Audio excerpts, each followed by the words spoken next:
Hey, what's up, everybody? Welcome back to an episode of History Before Us, and I am in the Sunshine State. I am in Jacksonville, Florida, at the historic Oneida Bungalow Court. Did I get that right, y'all? Right. Yes, and I have been asked to come down here by the good folks via their Facebook page, talk with Spencer, and I was like, yes, absolutely. I would love to come down and capture that history because, of course, that's what I do. And I'm here with some beautiful ladies. What's up, ladies? How y'all doing today? Fine, and you? Good. My name is Minnie Gaffney McDaniel, and I was born here in Jacksonville, Florida, at 463 Way Drive, Okay.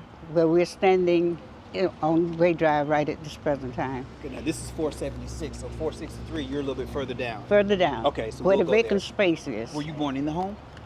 No, I was born in the In hospital. the hospital. Okay, gotcha. My name is Carolyn Sumter Hill. I was born and raised in Jacksonville, Florida.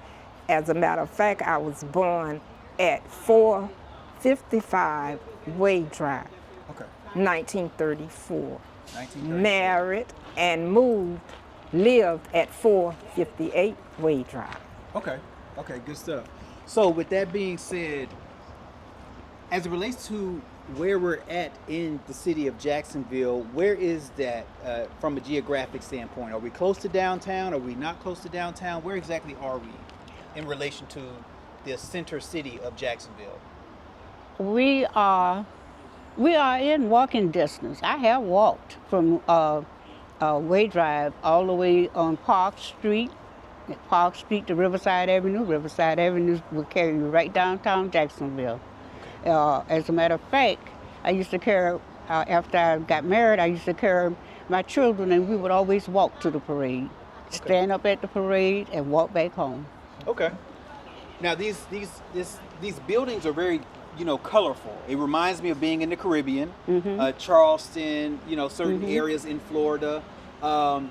What year were these buildings built, and how did the community come about? I would say, as far as I can remember back, my aunt lived at the 455 Way Drive. And far as I can remember back, could remember them saying in 1928. 1928. When they moved. It might have been earlier, but I remember hearing them say 1928 when they moved at 455 Way Drive. And coming up in this community, can you describe what this community was like? It was a lovely community. The majority of the people who lived up here in Way Drive had children, and we all went to school together.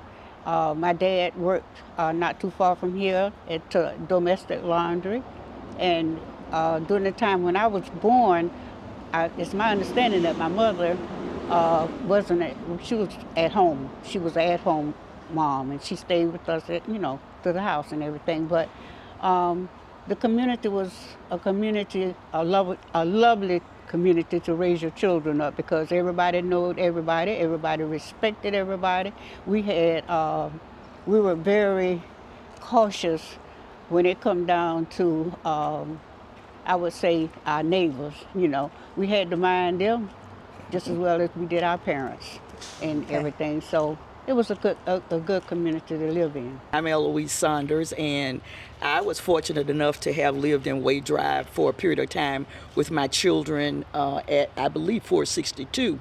But the reason why it was urgent for me to get here this morning and participate with you on this is because one of the oldest living residents in Way Drive passed away. He was funeralized in September, and his name was Charlie Reynolds. He was 95 years old. And so due to health reasons, he wasn't able to participate in a lot of stuff, but I just definitely want to make sure that he was a part of this. And he was raised in this, lived in this neighborhood, and he had a sister, and she was Mary Reynolds Parker. So my understanding during the day that if you lived in Way Drive, this was almost like the coup d'etat of what communities were. And I can say that it really, really, really was a community. The people really, really, really cared for each other.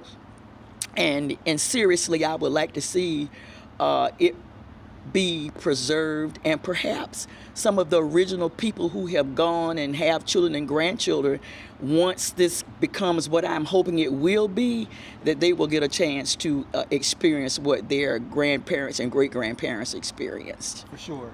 Now, as it relates to gardening and things like that, where there's some self-sustaining attributes to the community, right? So I go to a lot of communities across the country, and in our communities, gardening was huge.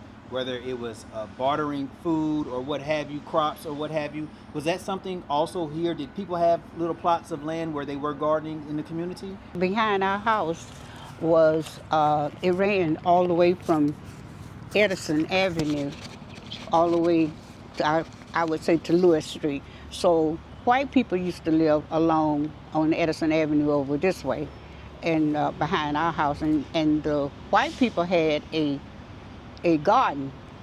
And my grandmother wanted to plant a garden there, but he would plant his garden all the way from up here to Edison Avenue, all the way past our house. And so what happened, my grandmother would come up there and be with us every day while my mother went to work and my father was working right there at the domestic laundry. And so my grandmother lived on Ernest Street, which is not still in this area, not too far from here. And she had a garden along McCoy Creek. And she had corn, watermelon, okras, tomatoes. She had a garden, and so we would go and help her water her garden with the same water out of McCoy's Creek. And that's how she kept it watered. And yes, that happened, but I don't know of anybody in the black community here along Way Drive that had a garden in their yard, not while I was here. I do. Mm-hmm. You can just hold it. Yeah. I do. It was a field farther down here on the same that's side right. where we are standing. It was a lot that never had houses there, and a few of the people got together and had little gardens. He had a little spot.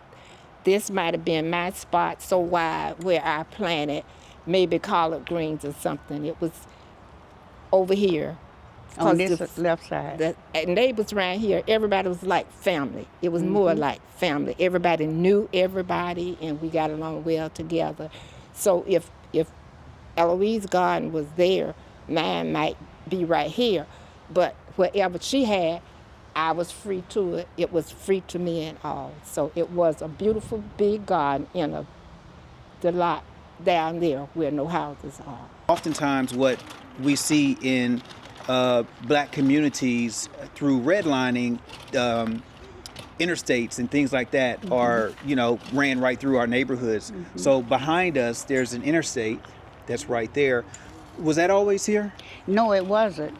It was in the 50s because that's the same year that we got the same year that we got burned out from Way Drive, and we moved on Delwood Avenue. And Delwood Avenue is where the expressway is right to this day. But at first, when they first built it, they took up two of the streets that was just before you get to our street, which one was Bismarck and the other one was Ernest Street. But on Ernest Street, they didn't use it for the expressway. They used it. The back of our house was on Delwood, so that's where the expressway came through, and that was in around 1950, I would say around 54. What were some of the immediate changes that you were seeing in the community when the interstate came through? Well, for one thing, it moved a lot of people out of their residence who were renting for sure. They weren't buying houses over in that area. Like on Bismarck Street, the majority of the people that were living on Delwood and Ernest Street, they were renters, and so it made a lot of people have to move, and it just broke the neighborhood up. Stores and grocery stores and things that we had in the community, they went away, and you had to go much farther to even go to the grocery store. Yeah. You have something to say about that? I'm Shirley Thomas, the president of the I'm Shirley Thomas, president of the North Riverside CDC. When the expressway started, it started, like she said, from Merle Avenue. There was Merle Avenue and there was Dalewood Street. There was Dalewood. That was Lava From Street. Merle Avenue, they closed, or you could come all the way across, it was straight down the street to Mixon Town. But they started the expressway from Dalewood to Merle Avenue, and that was years ago. And like she was, like Minnie was saying, that's when the folk that was trying to buy houses and had to move and everything, because on Dalewood, that's where Miss Janie Mae lived. Right. And we lived right there on McCoy Boulevard. So they Boulevard. started that years ago. Yeah, and it did do some changes. So what type of jobs were people going to that lived in this community? And anyone can answer. 7-Up plant. People worked at the 7-Up plant was there. We had domestic laundry. Jones Chambers Meat Company. Anybody think that anything? About poultry. They had Oh, the painters, drapers, painters, poetry. The people in the Black-owned neighborhood. businesses, or were these? No. These were white-owned businesses. White-owned. White-owned business. As it relates to the makeup of where a lot of people were from here in Jacksonville, which is along the Gullah Geechee corridor, so there are a lot of folks from South Carolina that came here to Jacksonville, whether it was Charleston, whether it was Hampton, Sumter, all these different places. What was the general consensus where people were from that lived here in historic Oneida Court? Were a lot of people Floridians, or did they come from other areas? My parents, my grandmother, and as well as my mother and their family, they migrated from South Carolina here to Jacksonville, Florida. And when they came on this side of town. When my dad came, he came from Georgia. When he came, he did not live over here in the Mixontown area. He lived on the east side. And that's where I go to church today, still on the east side. And he got a job working at domestic laundry, and that's what pulled him from the east side over here to where domestic laundry is located. So that's interesting, because what I'm seeing is, after interviewing some folks in South Carolina, is they were coming to Jacksonville so they could get away from doing agricultural work. So it looks like there was more industrious work here in Jacksonville, which brought folks down from those rural areas in South Carolina. When my family came, in fact, I was born 2 streets over on Run Street. I was the only one that was born. My mama had 10 children, so I'm the only one born there in 42. But when my family came, they came for a better life here. My family came from Blackshear, Georgia, and they came here for a better life. And my daddy got a job at the shipyard. And very few people, worked at the shipyard at that time. But my daddy got a job at the shipyard, and they came, like I say, from Blackshear to Jacksonville and moved all in this area. I never lived in this area, but might as well, because my sister, Celestine Harris, she lived in this area, and I lived with her all of the time. But it came for a better life in Jacksonville, and they got a better life than Blackshear, because you had to run from everybody in Jacksonville, in Blackshear, Georgia, because my uncle, they had to run for their lives a lot during that time. And what was the reason in which why they were running? Running because okay, but they were running because the other people, the white people at that time, would kill them or hang them for anything, any little thing. And my Uncle Archie, Lorraine's husband, he had to run for his life because they was ready to kill him for doing something that I don't know whether he did or not, but they were hanging you and killing you all during that time. And I've interviewed many people who've, unfortunately, that's been part of their family history, for sure. My family came to this part of town from South Jacksonville area, the Arlington area, and over there. Over behind Regency Square and all. That's where my family moved from, South Jacksonville. We call it South Jacksonville, Arlington, and Chaseville, from those parts over in South Jacksonville, Florida. Now, as it relates to schooling, where were people going to school around here Were there any Rosenwald schools, or were there independent schools that people were attending from this community? When We I started, attended, oh well, go ahead, Carolyn. West Louisville It's was on the next right street. on the next street. West Louisville Elementary School. Most of the people from around here, that's where you started elementary school from. I don't know. Some of them might be too young to Yeah, she went to attend Louisville. I West remember Louisville. that. So they can talk more because I think she's working on a project concerning West Louisville. Okay. Yeah, if you don't mind. Oh, West Louis.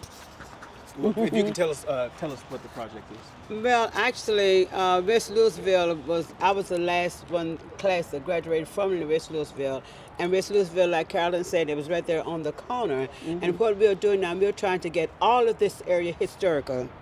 We're trying to get from West Louisville, we have pictures and things, we're trying to get historical. We have some students from Florida, from Gainesville. They come down probably every month, going around in the neighborhood looking at different things. So we're trying to get historical in the whole part of, because West Louisville, we're also trying to get a marker for West Louisville, because it was school, it was only school, it was just a little small school. Two-story house. One two-story house. We had, Miss B, I think Miss B was that, she was the little, she gave us, she was our person that we ate from, little hot dogs and stuff like that. Was our cafeteria. That was our cafeteria. Was our cafeteria. And West Louisville was a school. You go just straight through this street, We cut straight through through the there, people cut through it. yard to go to school. To go to school, and it had like a bathroom. It was a little store. We had a It was bathroom on the that we go to outside. on the outside. So, and we had a good time there. We had a good time at West Louisville. Now, that's one thing about that time. It didn't have all of this killing. They might have killed you. Never heard of all this that you hear going on. Everybody, I could call Miss Minnie. I call Miss Carolyn and say, "Hey, Carolyn, I need a loaf of bread." They'll bring it right over. Now, but you don't even know who your next door neighbors You are didn't now. have to lock your doors. And when Yeah. you talk about school and I said cafeteria, I just threw that in. It was just really, I think Miss B was outside, wasn't she? Miss B Outside. was She wasn't outside. inside the building. She was outside It was the outside on And the had the yard. best hot dogs ever. And a lot of the kids during that time, my cousin, I shared some time with him earlier this year before he passed, and he told me that they would come and bring him his lunch. Yeah. So it was like one of those type situations. But I came along late, a little later, and I was fortunate enough to attend Forest Park School, which was up on the corner of Forest and Goodwin, and that was an actual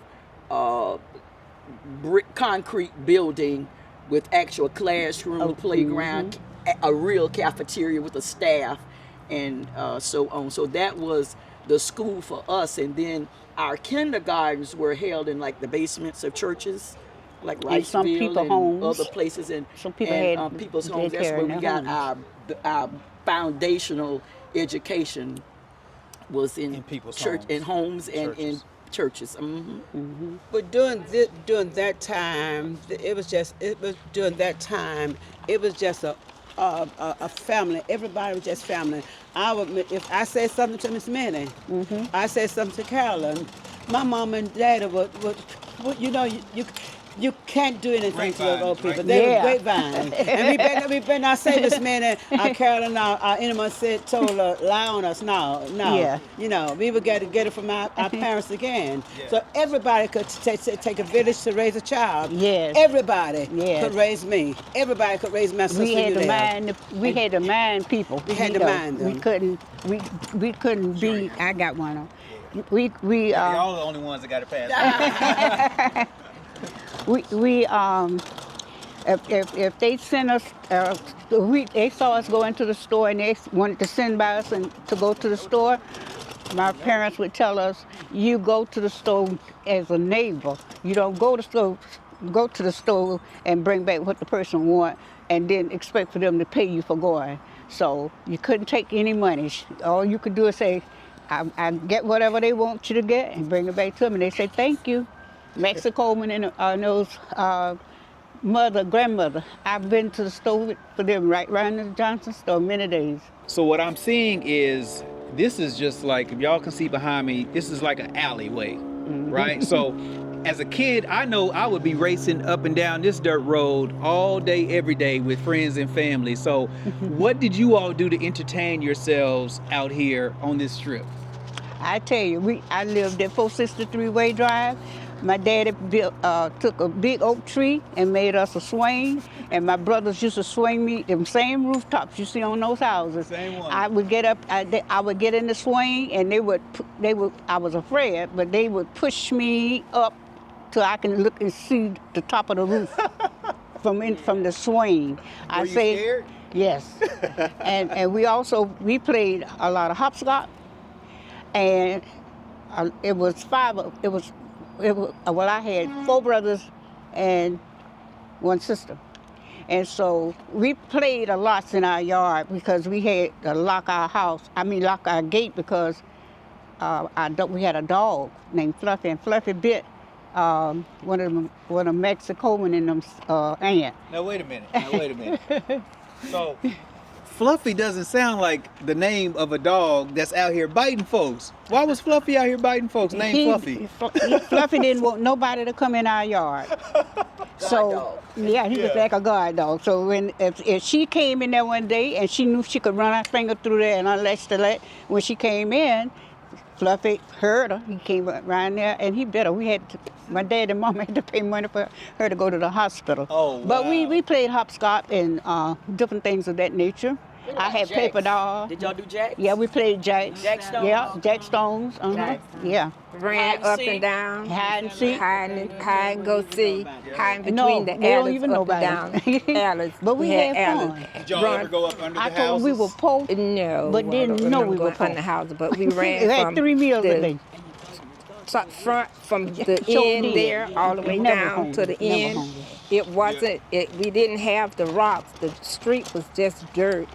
And rainy days, the children would get together and we would rake so far because it looked so pretty. Mm-hmm. One child would start to the corner and rake so far, the next one so far, so far. We would rake the whole street. Mm-hmm. And back behind, I want to say behind this vacant lot, we had Maxie Coleman. Mm-hmm. It was empty field back there. Yeah. And Maxie Coleman and Sonny, And one of my brothers. her brothers, the Gaffneys, got together and built them a a little house- something a house back or there. something. And that was our church. We went to church. And Maxie was the boss. Maxie Coleman was the boss. He had to be the pastor. Yeah. You could be ushers or sing or whatever. But the church, it was fun. Yes. And that's how we were brought up and raised. Mm-hmm. Everybody went to church. Yeah. It was 3 churches along here: Macedonia, Emmanuel, and New St. James. And every house, I had wrote it down one time, every house, what church they went to. Mm-hmm. So it was we just had so much fun because all the kids played together and all the adults could chastise anybody if we did wrong. So you had to be on your P's and Q's. Okay, I just like to say one of the things that I can remember is now I don't know if it started in Wade Drive, but I know that Wade Drive was included. If somebody passed away, somebody went door to door collecting money for a card and money to buy flowers. That was just a given that you did that if somebody passed away, and they went to every house and collecting money for that. And as we walk, you say keep coming forward, and I touched this right here. This was an improvement over what was here back in the day, and this is still all the improvement that's been here, and people are still living here. So to this day. Yeah. To this day, with this dirt road. Was there ever anyone in the community when someone got sick, you knew to send them to that person? What you mean? I think people basically knew their own, all do their own home remedies. Okay, so talk about that. Or if somebody didn't have it, if they needed some turpentine or castor oil or something like that, and if somebody on the street had it, and if not, like surrounding us were drugstores and stuff, but there was just really no, like, for lack of a better word, no medicine woman or no medicine man in the neighborhood. And Carolyn just brought to my attention, this is the house here where Charlie Reynolds and his sister lived. Yeah, it's and right he in was front of our 95 house. years old. He left us earlier this year in September in Chicago. Okay, And our house was right directly in front of Miss Mary knows house right here. This was where you were This- born. The lot's not here. I mean, just The the lot house is is not- here, but uh-huh. okay. So this was your playground. This is where you were born, right? Well, this is where And I'm you looking you at live. those leaves, and that's the big old oak. They come from an oak tree, and there was a big old oak tree in our yard, and that's the one that my daddy built that swing on. Okay, that tree right there, or I or can't the other say one. it was that one because Okay. I don't know what has transpired. It looked like the same field though. Yeah. Back there. Okay. Okay. If you were to ask somebody what that was, kids nowadays won't be able to tell you that that's a Chinaberry tree. Chinaberry tree. We were very familiar with that, and that's what the guys made the pop guns out of. They had the reed, put the Chinaberry in the reed, and shoot it and pop it. It's Chinaberry tree. Chinaberry tree. Was that the only use for it, or was there any other use that None you all other. did with the well, Chinaberry if tree? you were cooking, making your mud pies, and cooking peas, you got your China berries and you Your put it in mud- the water and you stir it your in your mud China pie. berries. But other than that, I don't know of Miss Minnie. I don't know of any other purpose it served other than I just being know a it. tree. Okay. Your China berry tree. Yeah. I got you. Okay, and I want to add a little bit towards Now, Eloise. real quick, sorry to interrupt, but we're getting closer to where your house was, right? Yes. Okay. I want to add a little bit to what Eloise said about the sick. Once someone got sick up in the neighborhood, they would take turns and come to your house, whoever was sick, and the neighbors would take turns. One would come and stay so long. They would walk around the bed and pray and sing songs and to help to try to comfort and strengthen you and help with what needed to be done. And while we were walking, after I married, this is the house that I lived in. So we know that there's a Gullah Geechee corridor, and it does extend itself here to Jacksonville, Florida. You had some insight on that. Okay, well, what I was going to say about that is Charlie Reynolds and Mary Reynolds' grandmother, and migrated from the Carolinas to Jacksonville and came into Wade Drive. And the other thing is, I think some of that Gullah Geechee African-like things and traditions followed, because when I thought about it, when she said when people got sick, how people would come and nurture and sit around and make it easy. I guess that was our own way of having a nursing home or around-the-clock care. But if I remember, correct me, ladies, and I also think when somebody passed away, if they passed away in the house, they covered the mirrors up. Yeah, they and did. that made me think Yeah. about some of that Gullah Geechee traditional African stuff that may have followed them when they came here. They covered the mirror up because they said if the person died in the house, would the mirror get cloudy or something? Yeah. They said the mirror would get cloudy, so they made sure if the person passed away in the house, in Wade Driving and surrounding, they covered the mirror. Yeah. I remember the rent, Mr. Wade, Mr. Mack used to come by and collect the rent. And my aunt, that Margaret Foreman, that Mr. Mack called Babe, the neighbors used to bring their rent money to my aunt's house, and she would give the money to Mr. Mack. Mr. Mack would always come, Babe, you could see Mr. Mack when he come. And he had his little receipt book where he would write out a receipt and give the receipt to my aunt. And I remember my aunt, like I say, when I can remember back to 1928, when I think they first started saying, I realized that they was talking about moving here. The rent used to be $2 a month.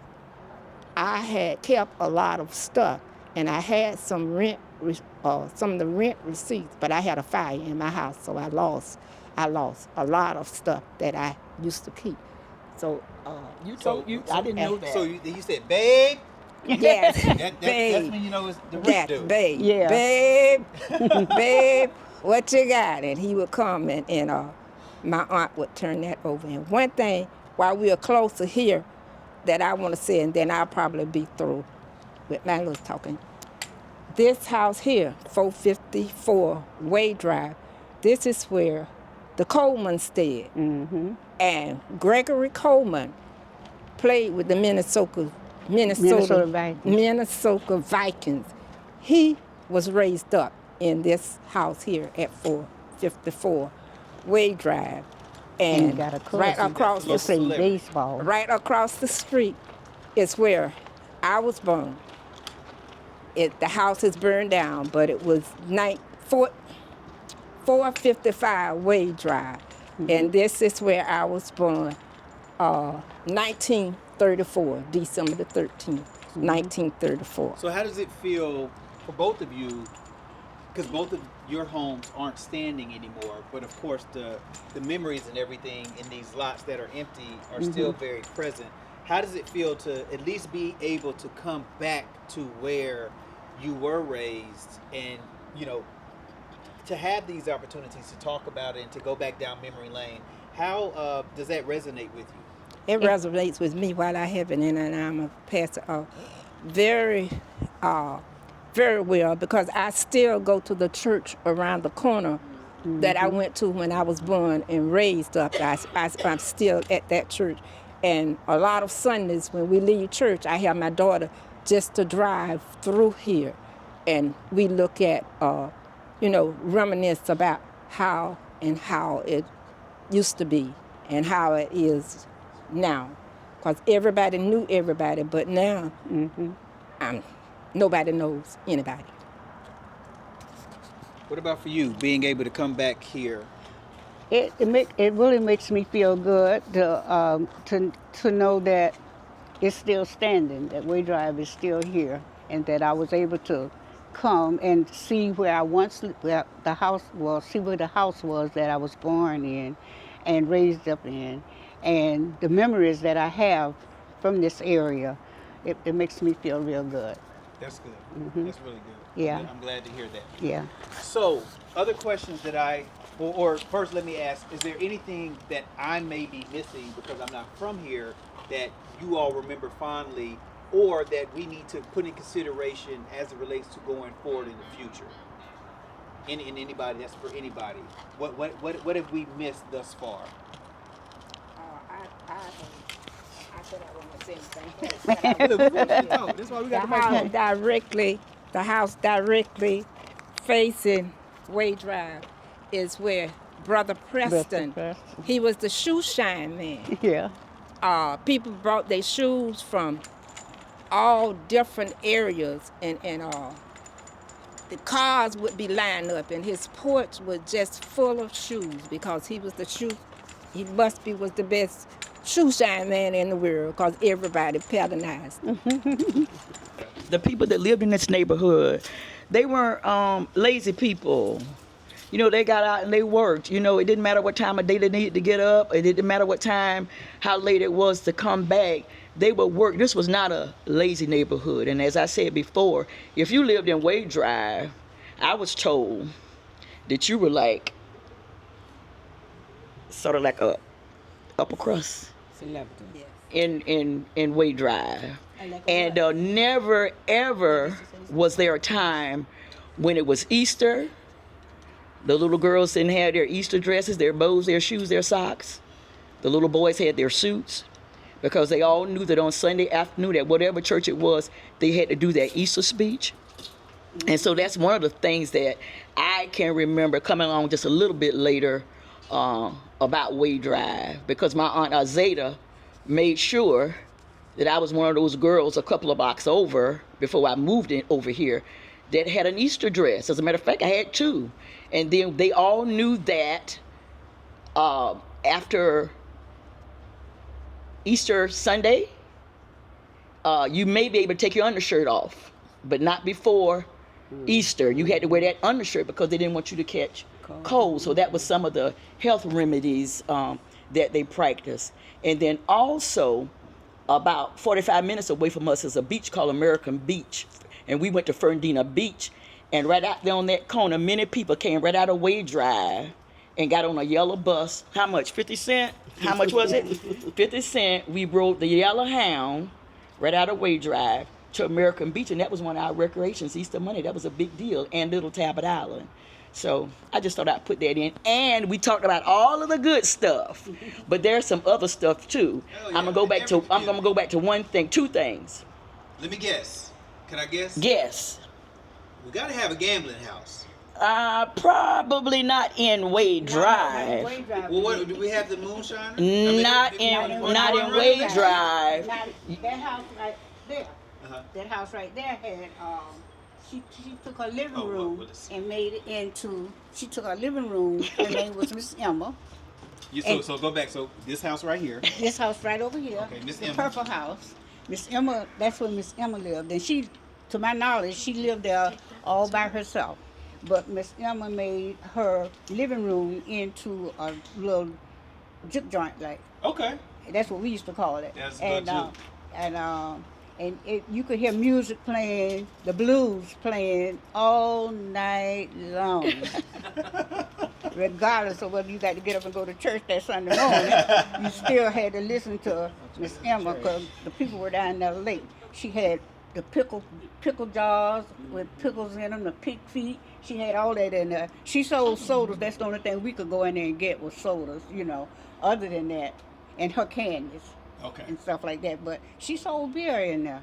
She had beer, and I don't know about anything else she sold.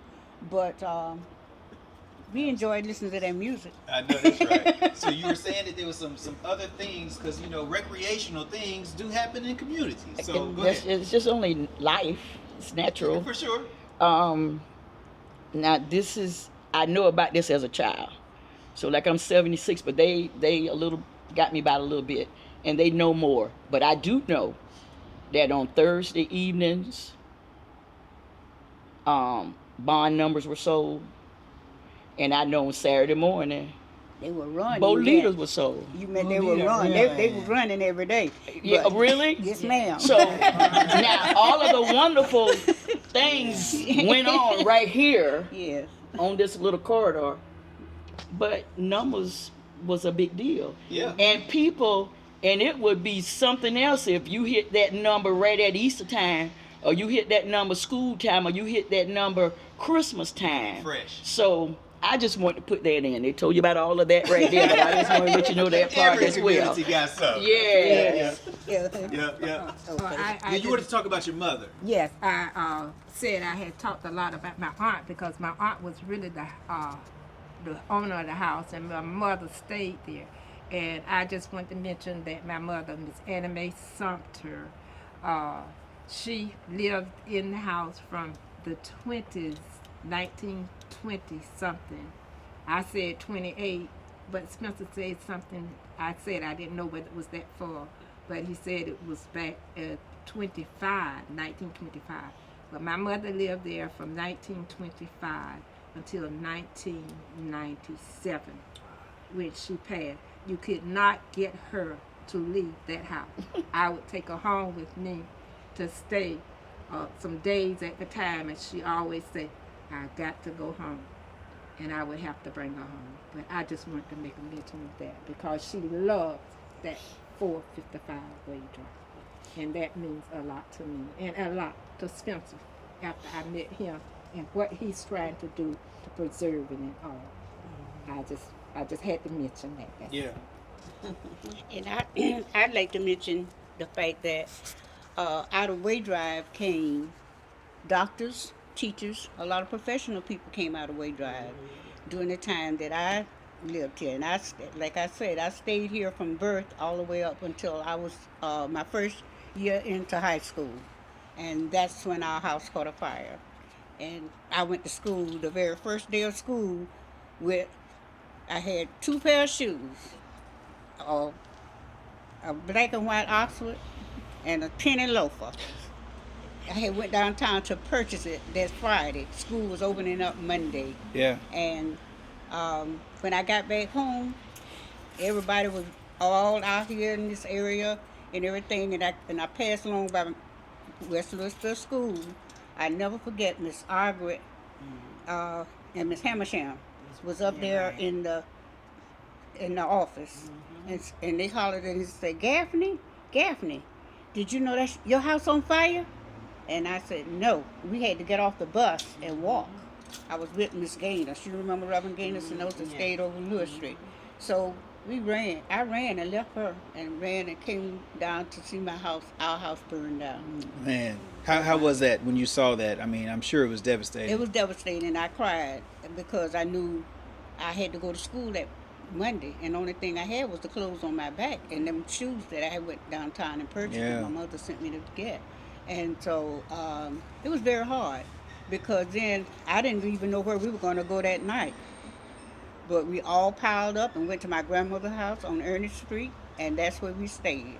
So, I witnessed the fire. I was home the particular day when the fire was, and you could see the fire just looked like it was all down the street, just racing all across the street, all up in the air and all. And my aunt, I don't know what it was, but everybody, I don't know whether your parents had a trunk or not, but everybody mostly had a trunk. I don't know why those trunks were so important back in the day. But my aunt had a trunk. We were trying to get her out the house because the house was just cardboard and they was just like thought it was gonna go everywhere. We could all across the street to Charlie's and them house and all. And we were screaming and hollering, and my aunt was steady trying to drag that trunk. She wasn't. What was in that trunk? Everybody asked that. I can't remember all was in there, but it was some silver in there. Oh. I have the silver now. Okay. I still have some of the silver. I know it was some silver there. That's Probably good. birth certificates And everything else. So it's just been great hearing all of the things that have transpired in this beautiful neighborhood, and it's very, very unique where it's positioned, the color of the homes and everything else, and the stories, because you just don't find this in a lot of places, at least where I'm at, in like certain parts of North Carolina or places that I go, Midwest and places like this. Like, this really does have a Caribbean vibe as it relates to the color scheme of the house, which is, typically what happens in Charleston, the Low Country, and places like that. So it fits the mold, right? What is it that you all would like to see happen now, as well as in the future, as well as acknowledgement from preservation in the past for this community? And I'll pass the mic around and y'all can rock and roll. Well, the times were just the times. When Carolyn was mentioning about when the rent man would come to collect the rent, he referred to the person that collected the rent as Babe, but he was Mr. Way. So those were just the times, okay? But moving forward, I would like to see this preserved because it does have a lot of history. And I would like to see an incentive being given to possibly allow some of the descendants of the people that lived on Wade Drive to move back in. I've seen stuff like they've been like this for quite a while, and some people are still here living, but you could maybe get some people who are interested. If something could be worked out and they could afford it, they could do sweat equity. So, sweat equity, come in here, okay, I think I'm interested in 477.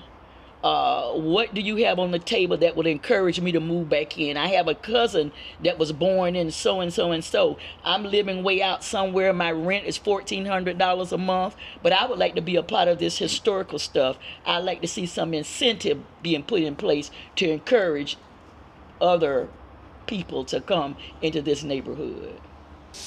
To be a historical site. And that's what we're trying to do. We're trying to get all this so these houses won't be torn down, but they will be fixed up. They will be beautified for someone, like you said, someone that lived over here can come and see what they will be then. So beautified up and historical site for Jacksonville.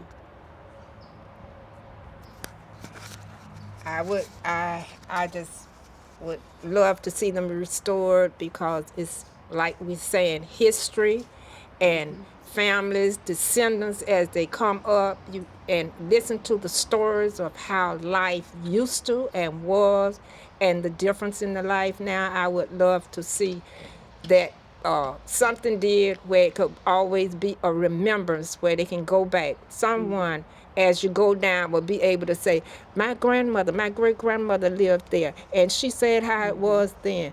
Oh, and I'm so proud. I want to go there. That's somewhere where I would want to be. I would love to see Way Drive.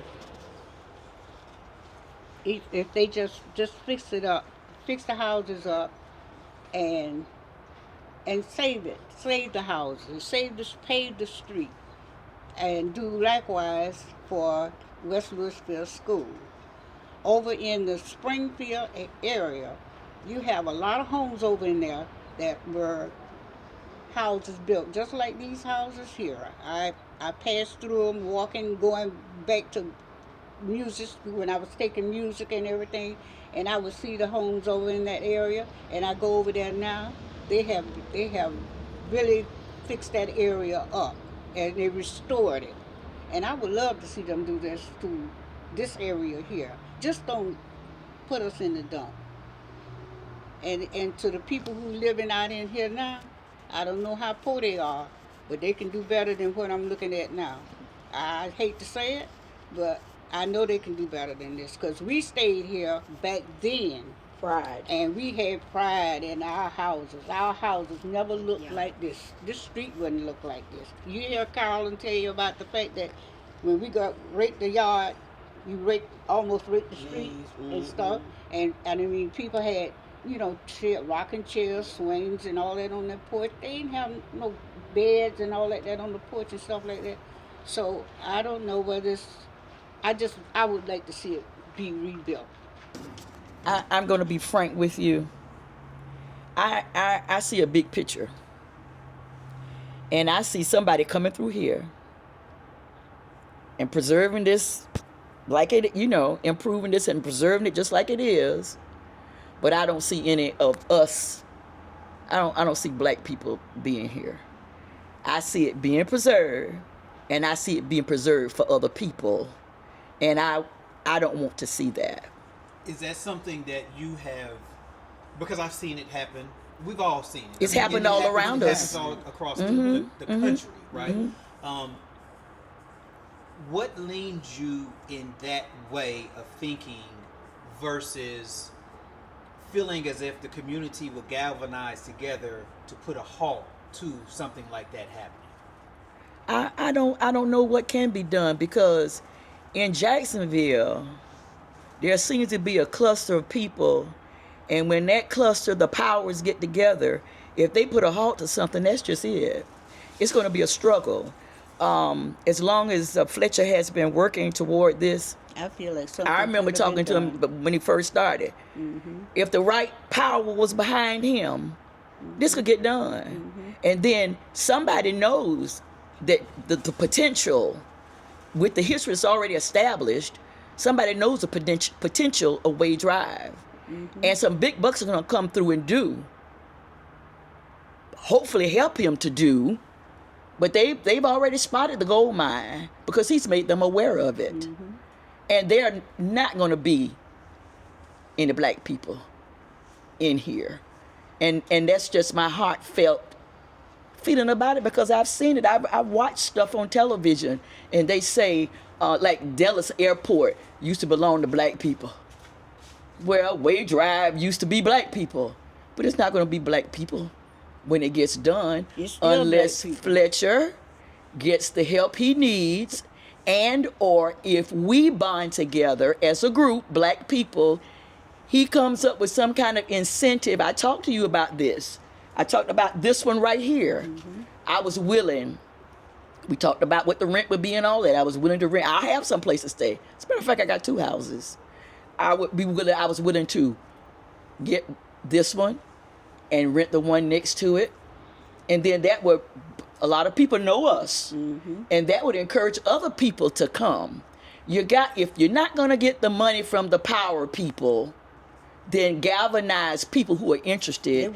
Give them an incentive to move back in. Like I said, like Habitat for Humanity's sweat equity, because these houses could have been fixed up if the offer had been made to people, and then of course manage it, monitor what's being done, don't let people come in here and haphazardly jerry rig stuff, do it like it's supposed to be done. This would be different and preserved. That's what I would like to see. Real quick, Miss Minnie mentioned the way it looks. Wade Drive did not look like this. If I was managing this property, I would almost be like a homeowners association. Not a homeowners association, but like a homeowners association. I would not have that. It was not like that. I would not have that. It was never I wouldn't, kept like because this. when you want to bring people through here, you want to show them something that will motivate them to want to be a part of it. Now, I don't know what the situation is. I don't know who manages, who collects the rent, but this is a no-no. This is a no-no. So for me to consider doing that just to preserve it, when I have somewhere to live, but I would do it just to help make this stay as it is. It needs to be cleaned up.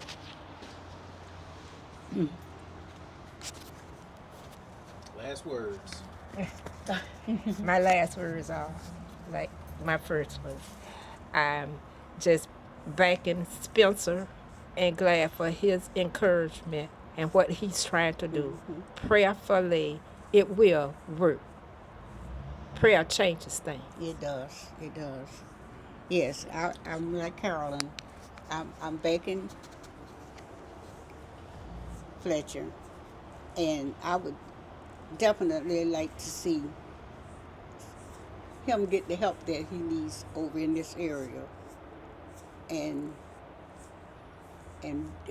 just if they have to tear them down and rebuild them, I would love to see that. And if they want to take what they got and redo it over, I still see the tin roofs on the houses. They were here on the houses when we lived here. You could hear the rain drop on the tin roofs when we were living here. And I feel real hurted, the Seaway Drive the way it is now. I still love it because this is where I was born, and I stayed here until I was 16, 14, 15 years old, going into high school. So it's my prayer that everything will work out. All right, y'all, I'm going to wrap it up right here. Today at the Oneida Bungalow Court in Jacksonville, Florida, I was reminded why I do this work in the first place. The oral histories I was able to capture, those memories, those details, those lived experiences are national treasures. And I don't say that lightly. I don't take for granted the access, the trust, or the responsibility that comes with being invited into a community such as this. If this episode taught you something or made you look at everyday places a little differently, do me a favor, hit like, share this video, and drop a comment letting me know what part stuck with you the most. It helps this history reach more people who need to hear it. And don't go too far, because this is only part 1. Check back for the follow-up video where I sit down with Spencer Fletcher and we talk about the hope for this community through preservation efforts, what's at stake, what's possible, and how the future can still honor the past. Until next time, keep learning, keep listening, and keep preserving what deserves to last. Peace.